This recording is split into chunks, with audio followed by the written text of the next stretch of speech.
Olá pessoal, tudo bem? Estamos aqui de novo então para nós tratarmos do nosso quarto módulo hoje. E o assunto de hoje é muito importante: desenvolva uma boa leitura e amplie o seu vocabulário. Ampliar o vocabulário, é importante isso, porque ele realmente vai nos ajudar bastante nos proferimentos e apresentações que vamos ter. Bem, pode acontecer que você receba uma matéria para você ler, uma leitura para você fazer. E aí, ler bem, obviamente, vai ser fundamental para você. Mas quando você vai fazer uma leitura, por exemplo, você precisa dominar algumas questões. Uma delas é a pronúncia correta. Você tem que pronunciar corretamente. E algumas pessoas têm dificuldade, por exemplo, algumas elas acabam engolindo, ignorando a última sílaba. A última sílaba da palavra quase que não sai, e você acaba, a tua assistência ou a outra pessoa acaba complementando a palavra mentalmente, mas você não concluiu a palavra. Então algumas pessoas, infelizmente, elas engolem a última sílaba e acabam não proferindo. Mas isso não é a pronúncia correta. Pronúncia correta envolve ler a palavra toda de modo completo, como ela está escrita. Assim como ler uma sentença envolve ler a sentença inteira, não pular palavras. E se eventualmente a gente não souber a pronúncia correta de uma palavra, tente ouvir o áudio dela. Tente ouvir o áudio dela, para que você possa então aprender a pronúncia correta e aí então você pode aplicar na sua leitura. Caso você não saiba também o significado desta palavra, é importante que você pesquise antes. Em especial se você vai usar uma palavra nova no teu proferimento. Se você vai usar uma palavra nova nesse discurso, numa matéria, numa apresentação, descubra antes o que ela significa para que você não coloque ela no contexto errado. Então é importante conhecer o significado também.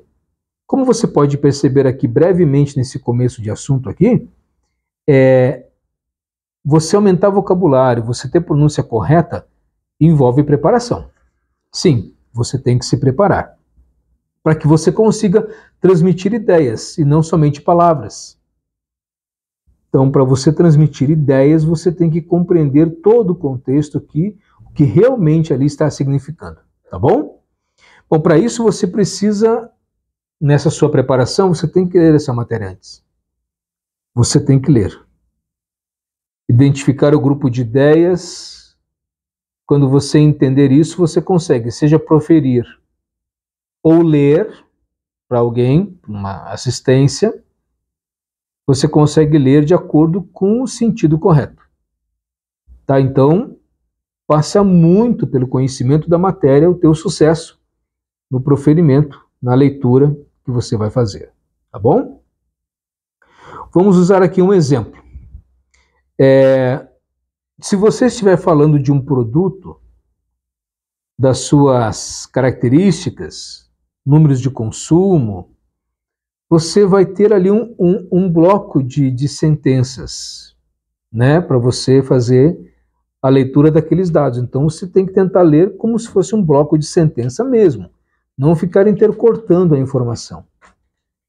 E outro fator que é curioso quando a gente usa essa abordagem aqui é que você precisa também dar a entonação correta daquilo que você está lendo, da informação que você está passando.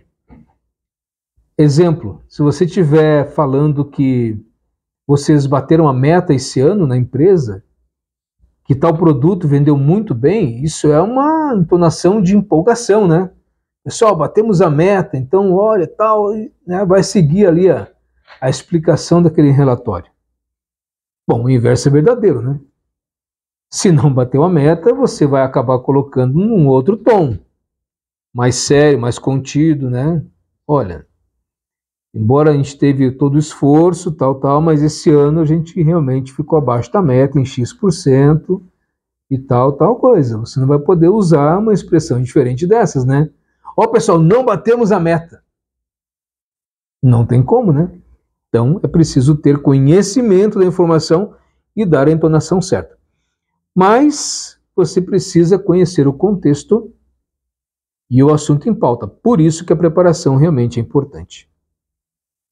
Quando você conhece o contexto e a matéria, você consegue transmitir essas ideias por sentença e não por palavras. Porque geralmente a ideia está contida numa sentença maior. Ela não está numa palavra, numa única frase. Então, uma linha de raciocínio ela tem que acompanhar. Certo? E muitas das coisas que alguns ignoram nessa questão de leitura, no seu proferimento muitas vezes, é ignorar a pontuação. Ignorar a pontuação muitas vezes e em alguns casos até inverter a pontuação. Então a gente precisa conhecer os sinais diacríticos, né? E dar o sentido correto daquela frase ou daquela sentença. Então vamos aqui discorrer alguns deles. Por exemplo, o ponto, né? Ponto final na frase, indica uma parada mais longa. Tá bom? Uma parada mais longa. Uma vírgula. Vírgula é uma pausa breve. Uma pausa breve, mas tem que ter uma pequena pausa, a partir dali você segue. E quando tem ponto e vírgula? Ponto e vírgula significa uma pausa mais curta que o ponto final, porém mais longa que a vírgula. Ok? 2 pontos. Geralmente segue uma descrição ou uma lista de alguma coisa posterior. Então, seguem os documentos que estão sendo enviados. Ponto. 2 pontos. Documento tal. Então, geralmente tem a ver com isso, né? Dar uma breve descrição que embaixo vai conter uma lista e ali exige uma pausa para você mudar para aquele assunto principal. Porém, essa pausa não é tão longa não, tá? Uma pausa mais curta. Ponto de exclamação. Risquinho, ponto embaixo. Exclamação. A expressão já diz exclamar por algo, exclamar algo. Então é um forte sentimento. Expressividade. Uma maior entonação da voz. Aí é uma exclamação. Agora, quando tem uma interrogação, interrogação é uma pergunta.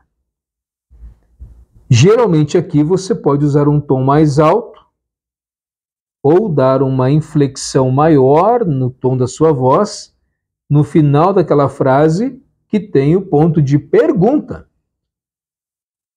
É preciso identificar que é uma pergunta. Porque tem gente que lê a frase como se fosse um ponto final, uma frase comum. Ela não lê em tom de pergunta. E a gente precisa da entonação da pergunta mesmo. Qual a idade do Joãozinho? Qual a idade do Joãozinho? Tem que dar a entonação certa. Algumas vezes a gente se depara com frases ou pronunciamentos que as pessoas dizem, abre aspas. Geralmente transmite uma ideia, um complemento, uma explicação de alguma coisa ou a citação de alguém. Então, segundo fulano disse, abre aspas, tal, fecha aspas, tal. Nesse pronunciamento, nessa hora que você fala o que está entre aspas, geralmente é o ponto alto da frase. Então você pode ler com uma velocidade um pouquinho menor, certo?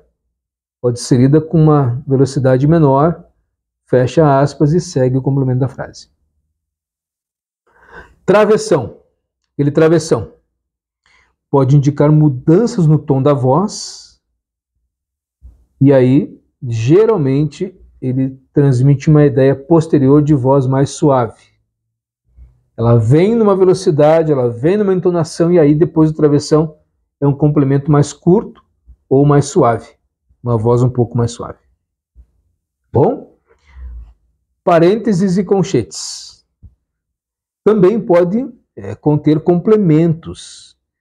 E geralmente quando se cita para ler, né, para citar aquela ideia, geralmente é num tom levemente mais baixo ou dando um enfoque mais devagar naquela explicação complementar ali. Quando é fonte de matéria apenas, que geralmente está em colchetes, esses não precisam ser lidos, tá? Entre parênteses, geralmente tem o complemento da ideia, e entre colchetes vem uma fonte de matéria complementar, que não precisa ser citada, tá bom? Bem, como é que você faz para ampliar o seu vocabulário? Ampliar. Porque a gente costuma ter um vocabulário já nosso, assim, né? Da nossa vivência, cultura, família, trabalho. Mas como que eu amplio o meu vocabulário? O caminho é a leitura. Leitura. Por quê? A leitura, ela estimula a imaginação. Ao passo que a televisão, ela pensa por você. Ela entrega tudo pronto. E as expressões faciais, inflexão de voz, cenário, vem tudo pronto. Você nem exercita a sua mente, porque está ali, basta que você assista. Já na leitura, é você que escolhe o elenco, prepara um cenário, prepara as ações, talvez até você dirija tudo que está acontecendo ali na sua mente, porque você está lendo e a sua mente está trabalhando, para que você possa, então, dar vida para aquela cena. Olha que curioso o que um menino aqui de 10 anos disse. Ele disse o seguinte: na leitura você tem bastante liberdade. Bastante liberdade. Aí ele falou assim: a gente pode fazer com que cada personagem tenha a cara que a gente quer. Quando você está lendo um livro, você tem mais controle sobre as coisas do que quando está vendo televisão. Menino de 10 anos disse isso. Quando você está lendo um livro, você tem mais controle sobre as coisas do que quando está vendo TV. Um doutor em comunicação, chamado Bruno Bettelheim, ele disse o seguinte: a televisão capta toda a sua imaginação. Ela capta toda a sua imaginação, mas ela não te libera de volta. Você não tem que imaginar nada, é só assistir. Mas um bom livro estimula e dá asas para a sua imaginação, para a sua mente. Então, a leitura melhora o vocabulário e a sua capacidade de expressão. Não tenha dúvida disso. Não tenha dúvida disso. Uma professora de inglês disse o seguinte: nem se discute que o desempenho do aluno na escola depende muito do vocabulário que ele tem, tanto para compreender o que lê, quanto para saber elaborar uma ideia quando ele redige. Veja a profundidade do que ela disse aqui. Ela disse que um aluno, ele tendo um vocabulário amplo, ele consegue compreender melhor. E quando ele precisa escrever, ele se faz compreender melhor. Porque ele tem um vocabulário vasto, amplo. Então, quando ele ouve, ele compreende. Quando ele escreve, ele é compreendido. Porque o vocabulário dele é amplo. E a única maneira, segue ela dizendo, a única maneira de adquirir um bom vocabulário é lendo. Não existe um outro meio. É verdade. A melhor maneira, então, de se adquirir um bom vocabulário, enriquecer o seu vocabulário, é a leitura. E a leitura tem que ser feita de uma maneira assim, com atenção, observando palavras desconhecidas, verificando a sua grafia, significado e o que realmente, como que ela consegue ser inserida numa frase ou numa sentença. E aí que está o grande problema. Tem que ler. Sabidamente, o brasileiro lê pouco. Mas quando ele se dedicar para ler, ele vai conseguir ampliar o seu vocabulário. Como que tem que ser essa leitura? Primeira coisa que requer paciência, é fato. Porque sentenças, parágrafos e páginas vão se passando devagar. Vai ter que obedecer uma sequência, vai ter que seguir uma lógica, vai ter que ver como que ela está ligada com o contexto que o livro traz, o tema que o livro traz. Então, você precisa ter realmente paciência para saborear aquela leitura. Imagine que você vai viajar e você sabe que a viagem é longa. Aí você começa naquela ansiedade que você quer chegar logo. Tá, você vai fazer uma viagem longa ansioso, porque em nada vai mudar o fato. Ela continua sendo longa. Você vai ter que cumprir todos os quilômetros daquela estrada. Correto? Para chegar no destino.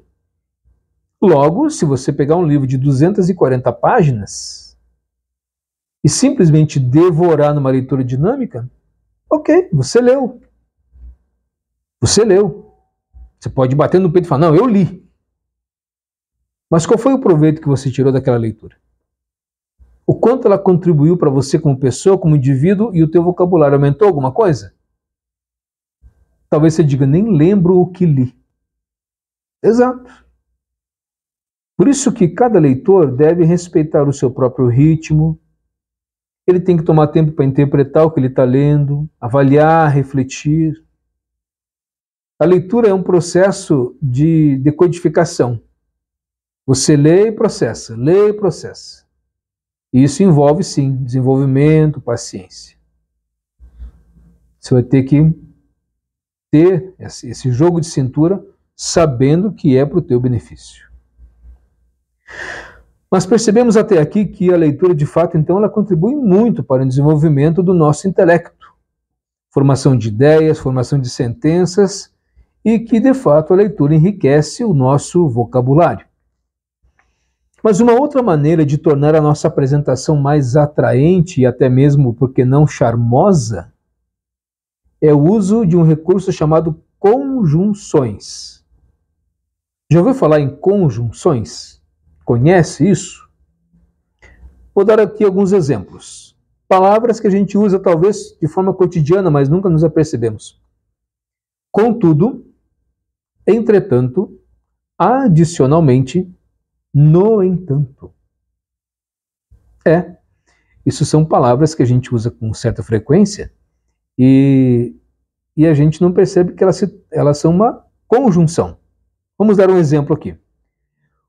O dia está bastante frio, contudo, não está chuvoso.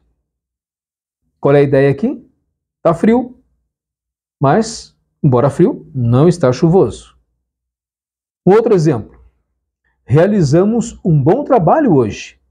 Entretanto, ainda temos bastante coisa para amanhã. Novamente, qual é a ideia? Fizemos um bom trabalho. Realizamos bastante coisa. Mas ainda ficou bastante coisa para amanhã. E quando você vai inserir uma ideia, um contexto, um comentário adicional, olha que expressão bonita quando você quer chamar a atenção e está querendo que a assistência concorde com você. Você diz assim, permitam-me uma reflexão sobre esse assunto. Permitam-me um comentário sobre esse tema. Então veja que forma bonita, charmosa, elegante de você mudar de ideia ou inserir um comentário teu, né? Olha, permitam-me fazer esse comentário aqui. Ok? Então, uso de conjunções. Ele vai contribuir bastante para o teu proferimento, tá? É uma amplitude de palavras que vai ajudar você. Um outro recurso é descobrir, então, palavras novas e inserir no contexto correto. Bom, já falamos aqui que quando você se deparar com expressões novas, por favor, descubra a pronúncia correta e o significado dela para que você não insira a palavra num contexto errado. Num contexto errado. E onde que eu amplio, então, meu vocabulário? Onde é que eu amplio essas palavras? Tem vários lugares, tá? Por exemplo, escutar um podcast de pessoas que têm um conteúdo relevante é bom. Ler mais, acabamos de falar da leitura. Telejornais assim, geralmente, né, os os repórteres que ali estão, né, os apresentadores, eles precisam falar de uma maneira cadenciada, lógica, organizada e bem projetada. Então, um bom caminho para a gente ampliar também nosso vocabulário. Consultar dicionários. Isso aqui tem muito a ver com o que nós falamos, a questão de conhecer a palavra para não inserir no contexto errado. Então, repito, descubra antes o que ela significa, tá? E ouvir palestras. Palestrantes aí renomados, pessoal relevante, de conteúdo bom. Geralmente tem lá recursos, né, de fonética, tem instruções bem legais, aplicações muito boas. Então esse público aí também, com certeza, pode contribuir para o nosso aumento de vocabulário. Bom, o vocabulário de cada pessoa é constituído pelas palavras que ela conhece, adquiridas então ao longo da sua vida. Mas há também vocabulários comuns a determinadas categorias profissionais, é bem curioso isso. E aí você tem que usar de acordo com a necessidade desse público. Por exemplo, advogados, os médicos, o setor de seguros, né? Alguns falam segurez, né? Setor de biologia, química. Então, assim, nós temos que entender os dois contextos. O primeiro deles é entender se a classe que está ali, vamos supor, médico, é todo médico, né? Ou enfermagem, ou pessoas ligadas à área médica. Bom, eu posso usar vários termos técnicos aqui que todo mundo vai entender. Por outro lado, se eu tiver uma audiência pública, se tiver pessoas, né, da comunidade comum e que não vão conhecer os termos, então não adianta eu usar. Eu tenho que ter a sensibilidade de conhecer o meu público e saber qual é a aplicação de termos mais bem aplicados para aquela assistência. Ok? Então a dica é a seguinte: enriqueça o seu vocabulário com novas palavras e tenha então uma apresentação mais impactante. Conheça mais, leia mais, escute mais, amplie o seu vocabulário, conhecimento de palavras e tenha certeza que a sua apresentação vai ser muito mais impactante. Muito bem, pessoal, chegamos ao fim dessa edição do nosso módulo, quarto módulo. E nós vamos falar então na próxima um assunto muito interessante. Olha só, tenha uma boa articulação e fluência. Nós falamos no começo das apresentações aqui, que nós iríamos tratar de fluência. E o próximo módulo então vai abordar esse tema também. Um grande abraço a todos.